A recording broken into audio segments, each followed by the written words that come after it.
Lingine ambalo tunalo ni ombi kwa Mheshimiwa Rais wa Jamhuri ya Muungano wa Tanzania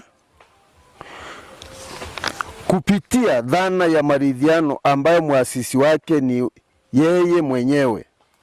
Sisi wazee wa mila kwa 12 za Wakurya Tarime tunakuomba Mheshimiwa Rais wa Jamhuri ya Muungano wa Tanzania, ikikupendeza, kupitia dhana ya maridhiano umfikirie kijana wetu wa Kitanzania ndugu Tundu Lissu ambaye amekaa ndani kwa muda mrefu na huenda amejifunza na kubadili tabia yake ya kutotambua viongozi walioko madarakani, ili aweze kuwa huru na ajumuike na Watanzania wengine kwa ajili ya maendeleo ya taifa letu na kuendeleza amani iliyoko kwa taifa letu kama tunu ya taifa letu.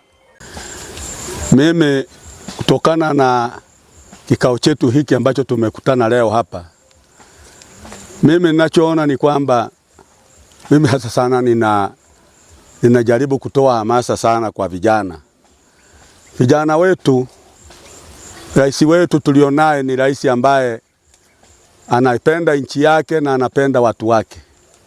Vijana wetu wasiwe wepesi wa kudanganywa. Wanadanganywa na baadaye wanaenda kufanya mambo ambaye hayapendezi kwenye nchi. Matokeo kama haya yaliyotokea siku hii ya uchaguzi ni kwa sababu ya mambo tu ya kudanganywa na watu, unasukumwa wanaenda kufanya mengine. Mtu mwingine yuko kwake amekaa huko Ulaya, lakini anafanya msukumo usiokuwa na msingi.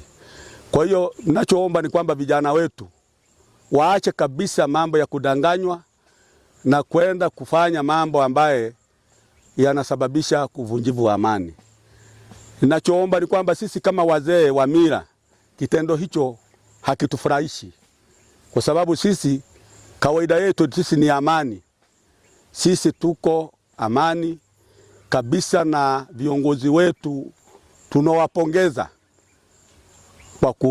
kwa nani hii amani. Nchi ya Tanzania ni nchi ya amani. Amani ni tunu ambaye tulipewa na muasisi wetu Mwalimu Julius Kambarage Nyerere. Tusipoangalia tutakuta nchi yetu ya Tanzania ambaye ni amani na inatamaniwa na nchi zingine, sisi kuiweka kwenye sehemu ambayo sio matarajio. Kwa hiyo sisi tunachoomba ni kwamba vijana wetu wa Kitanzania tusikubali kudanganywa na kuweza kufanya mambo ambayo ni uvunjivu wa amani. Hiyo mimi nimetoa ridhaa kwa vijana, na vijana wajaribu sana kukubali. Na rais wetu ni rais ni ambaye yuko imara pamoja na vyombo vyake vya ulinzi na usalama.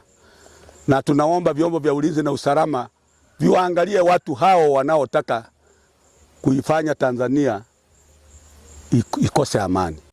Mimi navyoangalia, kwanza namshukuru Mheshimiwa Rais Samia Suluhu Hassan kulingana na jinsi anavyoleta maendeleo katika nchi yetu pamoja na serikali yake yote kwa ujumla. Watu ambao wameleta machafuko, ambao wanatutaka kutusababishia mambo ambayo yanataka kutuvunjia amani, wakati sisi tulipata uhuru wetu bila kumwaga damu, wanafuata masuala ya nchi zingine. Sisi hilo tunalikemea kabisa. Vijana wetu waendelee kudumisha amani pamoja na Watanzania wote kwa ujumla, ili amani iweze kutawala. Ndio tutapata maendeleo na tuendelee kudumisha amani kwa ujumla.